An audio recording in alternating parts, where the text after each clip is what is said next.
चेतक की टाप पड़ते ही युद्ध भूमि पर पावन पुनीत हल्दी घाटी धन्य हो गई। कहाँ से आते हैं, क्या कुछ पारिवारिक परिदृश्य हैं? राजनीति के अनुसार कविता लिखना और अपने अनुसार राजनीति को ढाल लेना, ये दोनों अलग अलग बातें हैं। वीर रस के तेवर में मेवाड़ का बड़ा ही महत्व है। मेवाड़ का एक महत्वपूर्ण जुड़ाव होता है। शोक अंदाज बचाने के लिए लिखती हूँ, छोड़ श्रृंगार की बातों को ओझ की बातें देश की लाज बचाने के लिए लिखती हूँ। कविताएं लुप्त हो जाती है, फुहड़ता आगे खड़ी दिखाई देती है। हिंदी धीरे धीरे कठिन इसलिए हो गई क्योंकि हमने बोलना छोड़ दिया। जब राष्ट्र में कुछ ऐसी चीजें होती है तो कवियों का ये धर्म बनता है कि उस बात पर अपनी प्रतिक्रिया मजबूती के साथ रखी जाए। कविता मेरे लिए एक आंदोलन है। अच्छी कविताएं धरी रह जाती है, चुटकले वाले वाहवाही लूट जाते हैं। नेटफ्लिक्स की सीरीज देख लेंगे, फिर कवि सम्मेलन में क्यों आएंगे लोग? युवाओं को भी अभिव्यक्ति की आज़ादी के थोड़े से मायने समझने पड़ेंगे, भारतीय परिवेश को समझना पड़ेगा। कभी हमारी आस्था से खिलवाड़ करती है, कभी हमारे शौर्य से खिलवाड़ करती है। महाराणा सांगा पर कुछ बोला गया, वहाँ से क्या कुछ कविता मैं तिवारी के बहुत मन से क्या अंदर से बहुत व्यथित भी हुई। सी घाव सहे योद्धा ने कभी न रण में हारा है। कवि की बेटी का नाम तो कविता ही होगा। आज एक चेहरे को आप तक पहुंचाऊं, मगर उससे पहले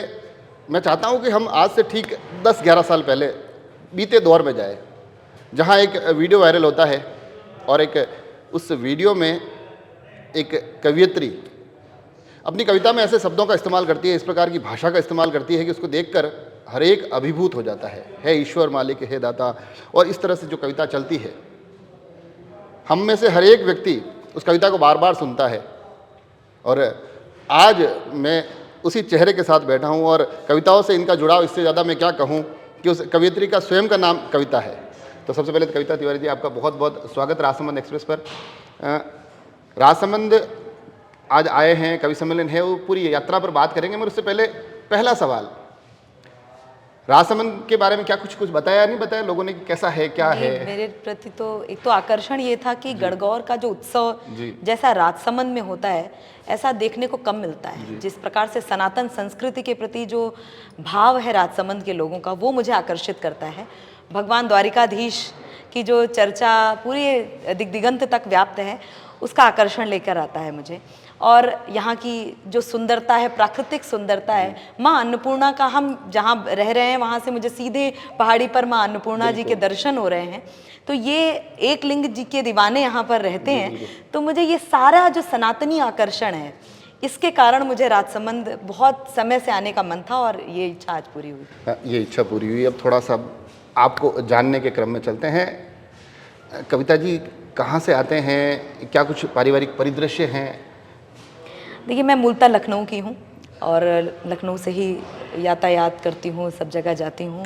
और मेरे मूल में लखनऊ की जो भावना है, लक्ष्मणपुर की जो भावना है, वो सदैव रहती है। मेरे पिता श्री रतन तिवारी जी एक कवि हैं, तो वो कह सकते हैं कि कविता मुझे घुट्टी में पिलाई गई है। तो बचपन से हमने लोरियों में कविता सुनी है और कविता में लोरियां सुनी हैं। तो इसी ने मुझे बड़ा किया है। मेरे घर कवियों का आना जाना रहा, तो वो परिवेश, जो साहित्यिक परिवेश है, उसके साथ मैं बड़ी हुई हूँ। आज पूरी दुनिया में जाती हूँ, लेकिन मैंने कहा कि वो जो पृष्ठभूमि है वो लखनऊ ही है। लखनऊ पृष्ठभूमि है। कविताओं को आप कह रहे हैं कि मुझे घुट्टी में पिलाई गई, मगर कुछ कविताएं मैं भी लिखता हूँ, काफ़ी कवियों को सुनता हूँ, और मुझे तो, मेरे साथ तो एक दिक्कत ये भी होती है कि 4 लाइनें लिखता हूँ मगर याद नहीं रहती, सरल 4 लाइनें याद नहीं रहती है। आपकी कविताओं में जो शब्द संयोजन होता है, इतना क्लिष्ट, इतना कठिन कि एक एक अक्षर बोलने में भी समस्या हो, आप उसको याद कर लेते हैं, उसे प्रस्तुत करते हैं। ये कैसे संभव हो जाता है? देखिए, मैं अवध की बेटी हूँ। अवध परिक्षेत्र है और जहाँ से मेरा विद्यालयी जीवन हुआ है, रानी लक्ष्मीबाई स्कूल। हमने शिक्षा में भी ऐसा वातावरण लिया है जहाँ हिंदी हमारे लिए इतनी सहज है। कोई भी भाषा या कोई भी कार्य दुष्कर तब होता है जब हम उसे छोड़ देते हैं। तो हिंदी धीरे धीरे कठिन इसलिए हो गई क्योंकि हमने बोलना छोड़ दिया, हमारे अभ्यास में रही। तो ये मेरे लिए सायास नहीं है, ये जो शब्द रचना है, ये सायास नहीं है, ये अनायास है, ये निर्झर की जैसे बहती हुई चली आती है। तो ये शायद दूसरों को कठिन लगती है, लेकिन मेरे लिए बहुत सहज है। तो जैसा कि कवि भी मानते हैं कि कविता उतरती है, तो जिस रूप में शब्द उतर आते हैं, बस उस रूप में प्रस्तुत कर देते हैं। कविताओं के स्वरूप की तो बात कर रहे हैं, मगर कवि सम्मेलनों का जो स्वरूप होता है, कवियत्रियों का जो स्वरूप होता है, उसमें अमूमन क्या होता है कि जैसे कोई कवियत्री का नाम आ गया कि भाई ये पोस्टर आ गया है, 2 कवियत्री उसमें हैं, तो मोटा मोटी सब लोग मान लेते हैं कि ये श्रृंगार पढ़ती होगी। कवियत्री का मतलब ही श्रृंगार पढ़ने वाला एक चेहरा। उस एक परिभाषा को कैसे तोड़ा और एक वीर रस जिसको मूलतः ही मान लिया कि जो कवि होगा वही बोलेगा, वही लंबे चौड़े हाव भाव और बिल्कुल जोर शोर से, ये मिथक कैसे तोड़ा? मुझे ऐसा लगता है ये मिथक होना ही नहीं चाहिए, खासकर भारतवर्ष में जहाँ पर शक्ति की उपासना होती हो, वहाँ अगर महिला शक्ति को शब्दों में बांध कर प्रस्तुत कर रही है तो ये कोई बहुत आश्चर्य की बात तो नहीं है। हम तो इस समय नवरात्रि का उत्सव रख रहे हैं जहाँ शक्ति के रूप में भगवती की पूजा होती है, और ये महारानी पद्मिनी का हाड़ा रानी का देश है, हाड़ी रानी का देश है, और सर्वाधिक महारानी लक्ष्मीबाई का देश है, जहाँ पर महिलाएं युद्ध में भाग लेती हूँ, अस्त्र शस्त्रों का चयन करती हूँ। वहाँ यदि एक देश की बेटी वीर रस अपनाती हो तो ये कोई आश्चर्य की बात नहीं है। ये मुझे ऐसा लगता है कि हर महिला की प्रकृति है, शक्ति उसका प्रमुख तत्व है। और रही बात श्रृंगार की, तो मैं भी श्रृंगार की ही बात कर रही हूँ, मैं माँ भारती के श्रृंगार की बात कर रही हूँ, मैं बाह्य श्रृंगार की बात नहीं करती, मैं आंतरिक श्रृंगार की बात कर रही हूँ। जब जब वीर रस के कवियों से चर्चा होती है, आपका भी वो तेवर कलेवर कुछ ऐसा ही दिखाई देता है। उनकी जब भी मैं कविता सुनता हूँ तो मुझे लगता है कि वीर रस के तेवर में मेवाड़ का बड़ा ही महत्व है, मेवाड़ का एक महत्वपूर्ण जुड़ाव होता है। तो आप उस नज़रिए से मेवाड़ को कैसे देखती हैं? मैं संपूर्ण राजस्थान जब आती हूँ इस धरती पे, आपके लिए मेवाड़ मेवात मारवाड़ होगा, लेकिन हमारे लिए राजस्थान है। तो राजस्थान जब आती हूँ, और विशेष रूप से जो लोग वीर रस लिख रहे हैं, वीर रस पढ़ते हैं, उनके लिए ये वास्तव में इष्ट धरती है, ये पुण्य धरती है। हमें ऐसा लगता है हम तीर्थ करने आए हैं, क्योंकि यहाँ पर कण कण कहते हैं, हम आपके यहाँ कहा जाता है कि पानी नहीं है, लेकिन हमें ये लगता है जिस धरती को शोणित से सींचा गया हो वो पानीदार है। पानी भले ना हो लेकिन पानीदार है। इस खुददारी को, इस स्वाभिमान को यदि अपनी लेखनी में धारण करना है तो हर कवि को एक बार राजस्थान आना ही चाहिए। और हम जब राजस्थान आते हैं तो एक अलग प्रकार के शौर्य से भर जाते हैं। मैंने कहीं कहा कि घास वाली रोटियों को खा के स्वाभिमान रखा, जैसे तैसे उम्र भले काटी धन्य हो गई, पर तंत्रता की बेड़ियों को शौर्य से नकार, रण बांकुरों की परिपाटी धन्य हो गई। उस शूरवीर ने रखा जो इतिहास श्रेष्ठ, एक लिंग वाली पुण्य माटी धन्य हो गई, और चेतक की टाप पड़ते ही युद्ध भूमि पर पावन पुनीत हल्दी घाटी धन्य हो गई। हमारी तो लेखनी स्वयं धन्य हो जाती है कि जब हम यहाँ पर आते हैं और यहाँ के पात्रों को स्पर्श करते हैं। उस एक परिदृश्य से आप शब्द निकाल कर लाती हैं, कहीं ना कहीं प्रेरणाएं पहुंचाती है, मगर इस बीच में कुछ बातें ऐसी भी आती है, कुछ टिप्पणियां ऐसी आती है, और बड़े दुखद हो जाता है कि जो वो टिप्पणियां संसद के पटल पर बोली जाती है, महाराणा सांगा और ऐसे वीरों के लिए बोली जाती है, तब आप क्या सोचती है? जो थोड़े दिनों पहले एक परिदृश्य में महाराणा सांगा पर कुछ बोला गया, वहां से क्या कुछ कविता तिवारी के मन से क्या अंदर से बहुत व्यथित भी हुई। राजनीति इस प्रकार के उपक्रम किया करती है। राजनीति का ऐसा लगता है ये काम हो गया है। अपने किरदार को बड़ा करने के लिए हमारा जो नैतिक चरित्र है, हमारा जो राष्ट्रीय चरित्र है, उसकी लकीर कैसे छोटी की जाए, ये काम राजनीति बरसों से करती आ रही है। कभी हमारी आस्था से खिलवाड़ करती है, कभी हमारे शौर्य से खिलवाड़ करती है, कभी हमारी सेना को कटघरे में रखती है। तो पिछले दिनों जो कुछ घटनाक्रम हुआ वो सब आप जानते हैं। मैंने कुछ पंक्तियां कही हैं, मैं आप तक पहुंचाती हूँ। मुझे लगता है कि आपके चैनल के माध्यम से क्रांति की लहर जाएगी, और मैं एक संदेश भी देना चाहती हूँ कि अब आप जातियों में मत बटिए। आप ये देखिए कि राष्ट्रीय स्वाभिमान के खिलाफ यदि कोई बात हुई है तो जातियों में ना बदलकर सिर्फ और सिर्फ भारतीय होकर सोचें और भारतीय होकर ही विरोध दर्ज कराएं। मैं इसलिए कहना चाहती हूं कि बलिदानी फसलें लहराई धरती में मस्तक बोके, बलिदानी फसलें लहराई धरती में मस्तक बोके, शोणित से सींचा है इसको भारत का बेटा होके, प्रबल शौर्य को अपमानित करने वालों ये सुन लो तुम, प्रबल शौर्य को अपमानित करने वालों ये सुन लो तुम, जुगनू की औकात नहीं जो सूरज की आभा रोके। ये सारे जुगनू हैं, ये दूसरे लोगों से प्रदीप्त होते हैं। और मैंने जरूर कहा कि 80 घाव सहे योद्धा ने कभी न रण में हारा है। हमने इतिहास जाना ही नहीं, हमने उस दर्द को, उस बलिदान को जाना ही नहीं। 80 घाव सहे योद्धा ने कभी न रण में हारा है, जब तक सांस रही घट में सर्वस्व राष्ट्र पर वारा है। राणा सांगा को अपमानित कर औकात बता डाली, राजनीति ने इस कायरता से, राजनीति ने कायरता से छुरा पीठ पर मारा है। क्योंकि ये ऐसे कायर लोग हैं जो सम्मुख रहकर तो बात कर नहीं सकते। तो हम सब बहुत व्यथित भी हैं और मैं आह्वान भी करती हूँ इस देश के युवाओं को कि राजनीतिक परिदृश्य से ऊपर उठकर, जातीय परिदृश्य से ऊपर उठकर और क्षेत्रीय परिदृश्य से ऊपर उठकर यदि हमारे योद्धाओं को कोई अपमानित करता है तो उसका विरोध लोकतांत्रिक ढंग से होना चाहिए। ये जो विषय है इस पर कुमार विश्वास ने भी कहा, कविता तिवारी तक भी बात आई। आपको लगता है कि जब जब राष्ट्र में कुछ ऐसी चीज़ें होती है तो कवियों का ये धर्म बनता है कि उस बात पर अपनी प्रतिक्रिया मजबूती के साथ रखी जाए? देखिए, क्रांति का सृजन कवियों से ही सदैव से हुआ है, ये तो आप सब जानते हैं, क्योंकि आप स्वयं एक अच्छे कवि हैं तो साहित्यकार उसकी नींव में रहता है। और मुझे ऐसा लगता है कि यदि वो ऐसा नहीं करता है तो वो साहित्यकार तो नहीं है। मुझे क्षमा कीजिएगा, मैं आपके चैनल के माध्यम से बोल रही हूँ, एक वाक्य बोलना चाहती हूँ। राजनीति के अनुसार कविता लिखना और अपने अनुसार राजनीति को ढाल लेना, ये दोनों अलग अलग बातें हैं। सच्चा साहित्यकार वो है जो समाज कैसा होना चाहिए ये बताए। समाज कैसा है ये तो हम सब देख ही रहे हैं, लेकिन समाज कैसा होना चाहिए इसकी भी जिम्मेदारी एक साहित्यकार की है। राजनीति कैसी होनी चाहिए इसकी जिम्मेदारी एक साहित्यकार की है। दुखद ये है कि साहित्यकार भी संभवतः भूल गए हैं, वो भी सिर्फ और सिर्फ राजनीति की भाषा बोलते हैं। राजनीति जिस दिशा में जा रही है बस वैसी ही भाषा बोलना चाहते हैं। मुझे ऐसा लगता है कि राजनीति के अनुसार अपनी दिशा ना तय करें, अपने अनुसार राजनीति की दिशा तय करते हैं। तो ये तभी क्रांति होगी, तभी क्रांति की उत्पत्ति होगी। और ऐसा कई कवि इस भूमिका में लगे हुए हैं, तो हम जब सब उनसे प्रेरणा प्राप्त करते हैं। मैं आखिर में ये भी जानना चाहता हूँ कि साहित्यकार को सामाजिक परिदृश्य में तो आपने समझाया है, मगर साहित्यकार उस कवि की कहीं ना कहीं एक भूमिका उन मंचों पर भी बनती है और बार बार गाहे बेगाहे मंचों से भी ये चीज़ें निकल कर आती है। मंचों पर भी आरोप लगते हैं कि कई बार कविताएं लुप्त हो जाती है, फुहड़ता आगे खड़ी दिखाई देती है। जिस प्रकार की टिप्पणियां होती है, जिस प्रकार के नोकझोंक होती है, उसको आप किस प्रकार से देखते हैं? देखिए, प्रदूषण हर क्षेत्र में आया है, समाज में भी आया है, मंचों पे भी आता है, परंतु केवल एक दूसरे पर कीचड़ उछालना हमारी जिम्मेदारी नहीं है, उस कीचड़ को साफ करना। देखिए, मैं तो कविता को एक आंदोलन लेकर मंच पर आई हूँ। मैंने कभी कहा कि टूटते सांस बचाने के लिए लिखती हूँ, शोक अंदाज बचाने के लिए लिखती हूँ, छोड़ श्रृंगार की बातों को ओज की बातें, देश की लाज बचाने के लिए लिखती हूँ।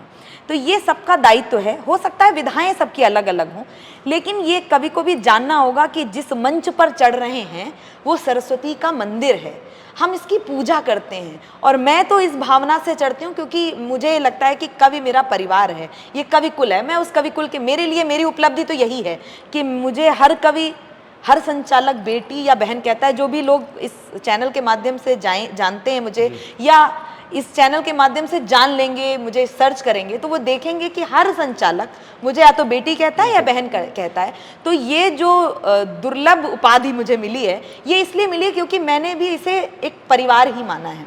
रही बात जो आप कह रहे हैं कि ये नोक झोंक, ये परंपराएं बंद होनी चाहिए, क्योंकि ये जवाबी कव्वाली नहीं है।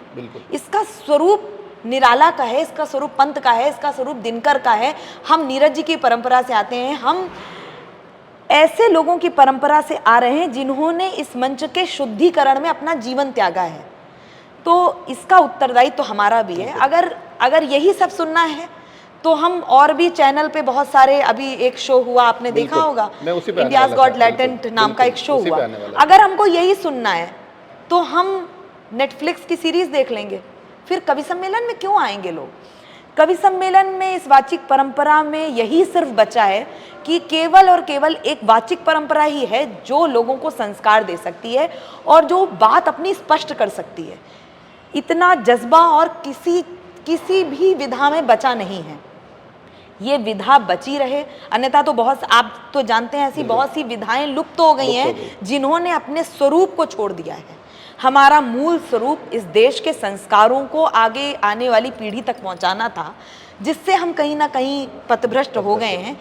ये नोकझोंक की परंपरा, ये द्विअर्थी संवाद, एक कवि या कवित्री खड़े होकर एक श्रोताओं के समूह में एक बुजुर्ग व्यक्ति को अगर हम टारगेट करके कह दें कि दादाजी चश्मा पोंछ रहे हैं और मोतियाबिंद और तमाम बातें, तो ये कवि सम्मेलन मंच से तो शोभा नहीं देता। और ये जिम्मेदारी दोनों की है, श्रोताओं की भी उतनी ही जिम्मेदारी है। जैसा सुनने वाले होंगे वैसा सुनाने वाले। मैं वही कह रहा था, जैसा सुनने वाले, क्योंकि आपने ये परिभाषा एक मिथक यह भी तोड़ा है, क्योंकि कई बार क्या होता है ना, कवि सम्मेलन जाते हैं तो कई श्रोता भी इसी मानसिकता के साथ जाते हैं कि जाएंगे, चुटकुले सुनेंगे और उन चुटकुलों पर ताली बजा के आ जाएंगे। अच्छी कविताएं धरी रह जाती है, चुटकुले वाले वाहवाही लूट जाते हैं।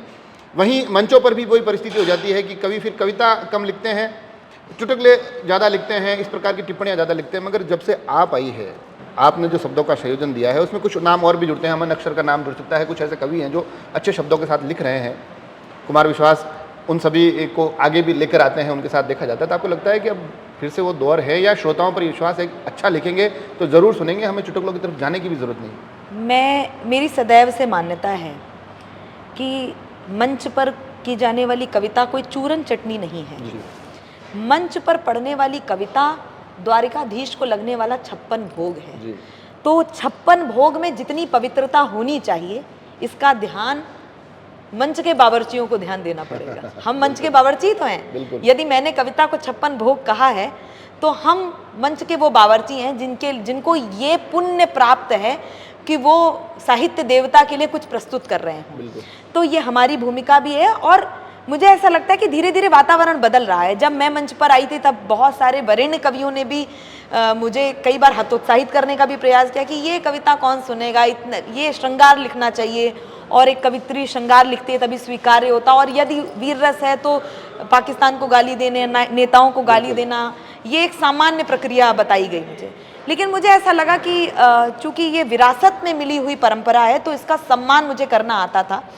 और मुझे ऐसा लगा कि मैंने कहा कि कविता मेरे लिए एक आंदोलन है, तो मैं इसको आंदोलन की तरह लेके आई। मुझे लगा कब तक नहीं सुनेंगे, लेकिन आप सब ने इतना स्नेह मुझे दिया कि ये कविता, बहुत सारी ऐसी कविता, और जिस विशेष कविता का आपने उल्लेख किया जिसमें क्लिष्ट शब्दों का, जैसा कि आपने कहा, चयन है, ये कविता जब मैंने मंच पर पढ़ी तो देश के एक बहुत बड़े कवि ने मंच के बाद मुझे कहा कि बेटा आज के बाद ये कविता मत पढ़ना, ये कौन सुनेगा। लेकिन हो सकता है उन्हीं का आशीर्वाद लगा हो और इन्हीं कवियों का आशीर्वाद मुझे मिल गया कि आज ये कविता बॉलीवुड तक गई, जिस बॉलीवुड को हिंदी से कोई सरोकार नहीं था। तो ये कविता की यात्रा तय इसलिए हुई क्योंकि मैं अडिग रही, श्रोताओं ने मुझे उतना ही संबल दिया। तो मुझे ये विश्वास हो गया कि अगर अच्छी कविता प्रस्तुत की जाए तो आज भी उन भीड़ के श्रोताओं में कुछ प्रतिशत श्रोता ऐसे हैं जो अच्छी कविता की प्यास लिए बैठे हैं। हमें उन श्रोताओं के लिए, उन श्रोताओं के प्रति ईमानदारी रखनी चाहिए, और धीरे धीरे परिवर्तन आ गया है, अच्छी कविता लोग सुनने लगे। आपका जो नाम है कविता, मैंने सोचा था कि आखिर में ये सवाल पूछूंगा, नाम है कविता, क्योंकि आपने बताया कि आपके पिताजी कविताएं लिखते थे, तो ये नाम इसलिए रखा गया है कि आपके पिताजी कविता लिखते थे तो वे आके कविता लिख रहे हैं तो कविता नाम रख लेते हैं, या फिर उनको लग रहा था कि नहीं ये इनको बड़े होकर कविताएं पढ़नी है, कविताएं लिखनी है, क्योंकि एक कविता को निभाना ही मुश्किल हो जाता है। आपका तो नाम ही कविता रख दिया, उस नाम को निभाना वो भी एक अपने आप में चुनौती रहती है। तो ये नाम पिताजी की इच्छा से ही आया है, वास्तव में जो गणित होता है कि क पे आ गया तो ये रख सकते हैं, ऐसा कुछ था? क्या आपने इतना अच्छा प्रश्न किया। इसके पीछे एक बड़ा रोचक सा किस्सा है। मुझे सब बताते हैं, मेरे पिताजी ने भी बताया कि मेरे जन्म से पूर्व, पहले तो टेलीफोन नहीं था, सन 90 में मेरा जन्म हुआ, तो तब टेलीफोन वगैरह सुविधा संभवतः नहीं थी। तो जन्म से पूर्व मेरे पिताजी ने मेरे नाना को पत्र लिखा था कि मेरे घर में कविता आ रही है। अच्छा। तब ये भी नहीं पता था कि बेटी होगी कि बेटा होगा। तो जब मेरा जन्म हुआ तो जब पहले ही पत्र में लिखा जा चुका है कि कविता आ रही है, तो फिर मेरा नाम कविता रख दिया गया। तो मेरी मम्मी को इस पे बड़ी आपत्ति थी कि कविता तो हर मोहल्ले में एक लड़की है तो ये तो बहुत पुराना सा नाम है। तो लेकिन मेरे पिताजी ने कहा कि नहीं, कवि की बेटी का नाम तो कविता ही होगा, और ईश्वर चाहेगा कि ये नाम सिद्ध होगा, क्योंकि उनका ये दृढ़ विश्वास था कि नाम का बहुत प्रभाव होता है। और संभवतः मैं या 12 या 13 दिन की थी जब बच्चा पहली बार शायद बाहर निकाला जाता है, सूर्य के दर्शन कराए जाते हैं। तो ऐसा सब बताते हैं कि जब मैं पहली बार बाहर निकली हूँ तो मैं कवि सम्मेलन में मेरी मम्मी लेके गई थी। अच्छा। तो मैंने जो कहा ना कि कविता मुझे घुट्टी में पिलाई गई, तो मैं गलत नहीं हूँ। मेरा नाम भी मेरे जन्म से पहले लिख दिया गया था, और फिर बहुत सारे नाम रखे गए, जैसे घर में बच्चों के नाम रखे जाते हैं, लेकिन कोई नाम ही नहीं चला। मेरा दूसरा भी नाम नहीं है, जैसे आजकल लोग उपनाम, निकनेम जो कहते हैं, मेरा कोई नाम ही नहीं है। मेरा नाम बोलने, घर पे भी सब कविता ही बुलाते हैं और बाहर तो है ही कविता। तो उसका भी बहुत प्रभाव रहा। और मैंने बताया कि चाहे मेरी वो विद्यालय जीवन हो, चाहे मेरा संपूर्ण शिक्षा हो, मेरा परिवार का वातावरण हो, मेरा अवध का वातावरण हो, उसने मुझे इस नाम को सार्थक बनाने का आशीर्वाद दिया। आखिरी सवाल जो मैंने सोच के रखा था और जो आपने थोड़ा बीच में जिक्र भी किया, इंडियाज़ गॉट टैलेंट का जिक्र किया, कुछ इस प्रकार के कार्यक्रम इन दिनों लगातार आ रहे हैं। युवाओं को लगता है कि जिस प्रकार के अश्लीलता के भी दायरे तोड़ते हुए दिखाई देते हैं उनमें, वो आपको लगता है कि उन युवाओं को भी अभिव्यक्ति की आज़ादी के थोड़े से मायने समझने पड़ेंगे, भारतीय परिवेश को समझना पड़ेगा? ये हमारी भूल है। मतलब हमें ऐसा लगता है कि कहीं ना कहीं हमारी माता पिता की भी कुछ गलतियां रही होंगी। हम सब, मैं सम्यक रूप से कह रही हूँ, क्योंकि हमने अपनी पीढ़ी को अधिकार तो दिए हैं लेकिन उनको कर्तव्य बोध नहीं कराया है। आप आए दिन जब राजनीति इस प्रकार की भाषा बोल रही हो, बलिदानियों को अपमानित कर रही हो, तो हमारे यहाँ अभिव्यक्ति की इतनी अधिक स्वतंत्रता है कि जिसका अतिक्रमण होता रहता है। हमें एक बैरिकेडिंग लगानी पड़ेगी और मैं तो बस ये अपील करूंगी कि सेंसर हर क्षेत्र में होना चाहिए। इसके विरुद्ध यदि कार्रवाई नहीं होगी तो फिर कोई एक नया मंच खड़ा होगा जो इस प्रकार की भाषा बोलेगा। तो ये जो भाषाई मापदंड हैं, नदी तब तक सुंदर है जब तक तटबंधों को तोड़ नहीं रही है। जिस दिन ये सारे बंध टूट जाते हैं तब वो नदी नहीं होती, वो बाढ़ हो जाती है। तो इस समय शब्द अपनी सीमाएं तोड़कर बाढ़ का स्वरूप ले चुके हैं, जिसमें आपदा प्रबंधन को अधिक मेहनत करनी पड़ रही है।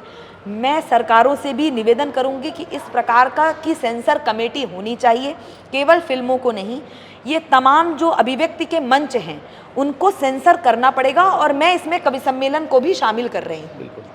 और ये जिम्मेदारी आयोजकों की भी है, ये जिम्मेदारी श्रोताओं की भी है, ये जिम्मेदारी दर्शकों की भी है और कवि की और कलाकारों की तो है ही। जब तक हमारी नींव में, हमारे संस्कार में, हमारे माता पिता हमारे पूर्वजों के प्रति सम्मान की भावना नहीं भरेंगे, तब तक ये भावना आ ही नहीं पाएगी। और इस प्रकार के शोज आते रहेंगे, क्योंकि हमने एक शो को इतना अधिक टीआरपी दे दी तो फिर आगे ही आदमी बढ़ेगा। तो ये जो इंडियाज़ गॉट टैलेंट है, इससे पहले भी ये जो ऑनलाइन ये इसको स्टैंड अप कॉमेडी के माध्यम से ऐसे कई रील वायरल हो गए थे जो नहीं होने चाहिए थे। और जो रील की संस्कृति आ गई है, जो अनर्गल चीज़ें जो सोशल प्लेटफॉर्म पे आ रही हैं, आप देखिए कि जो बेहूदी चीज़ें हैं वो ज़्यादा वायरल हो रही हैं। वायरल हो कैसे रही हैं? लोग देख रहे हैं ना इसको। और जब वायरल हो जाती हैं तो नई पीढ़ी को लगता है कि यही करना है अपने को और इससे ज़्यादा बेहतर करना है। तो बेहतर का मतलब वो ये नहीं समझते हैं, उनको लगता है इससे नीचे गिरना है, क्योंकि उनको लगता है गिरी हुई चीज़ों का मोल ज़्यादा बढ़ रहा है। लेकिन बस यही समझ, ये सेंसर होना पड़ेगा।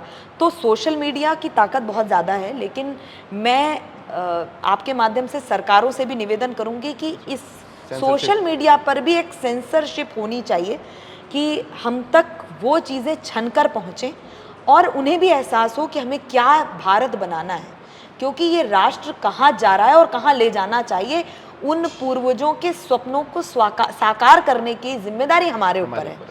तो ये पता नहीं किन के सपने साकार हो रहे हैं।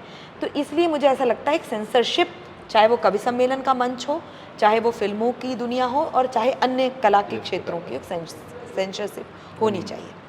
तो देखा आपने, मतलब अब इस पूरी चर्चा से मुझे लगता है कि कहीं ना कहीं कविता जी से कविता की बातें करनी थी, मगर कविता से इतर अलग अलग विषयों तक पहुँचे। राजस्थान के गुणगान सुने खुशी हुई, मेवाड़ की जो जिक्र आए वो भी खुशी हुई, मगर इस बीच में जब मंच से जुड़ा हुआ व्यक्ति मंच पर शब्दों के बेहतर संयोजन लाने की जिम्मेदारी उठाता है, तो साथ ही यह भी कहता दिखाई देता है कि जो फुहड़ता आ रही है उसे हटाना हमारी भी जिम्मेदारी है। जब मंच का ही व्यक्ति इन तमाम जिम्मेदारियों को उठाते दिखाई देता है, साथ ही रील और इन अलग अलग कार्यक्रमों के जिक्र के साथ साथ अपने कवि सम्मेलन की सेंसरशिप का भी बात करता है, तो हम कहीं ना कहीं समझ सकते हैं कि जो एक नाम इनके पिता ने अपने पहले पत्र में भेजा था, इनके ननिहाल, उस नाम को और उस काम को बखूबी ये कविता सार्थक करती दिखाई देती है। जुड़े रहे राजसमंद एक्सप्रेस से, धन्यवाद।